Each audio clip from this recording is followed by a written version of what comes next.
কবির সালাত বয়ান করতেছে, চেয়ারম্যানকে তারা বয়ানে বাধা দিচ্ছে।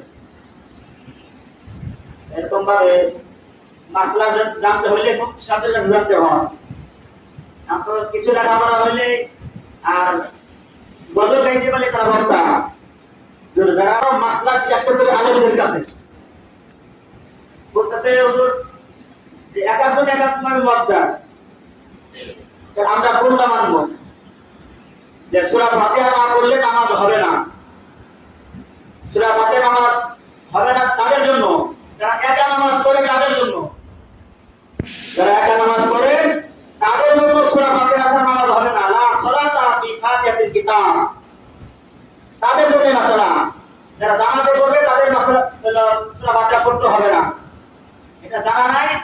আর আমাদের মাঝে কিছু ভাইরা আছে বেলকাবাস, তারা বলে যে না, যারা মুসলিম তাদের জন্য সূরা ফাতিহা পড়তে হবে। সাহাবায়ে ভিতরে প্রশ্ন হয়েছিল, নবীজি বললেন আমার কি হলো যে আমি তাদের সাথে ঝগড়া করি, আমিও সূরা ফাতিহা পড়ি আবার তোমরাও সূরা ফাতিহা পড়ো, তাহলে ঝগড়া হচ্ছে না?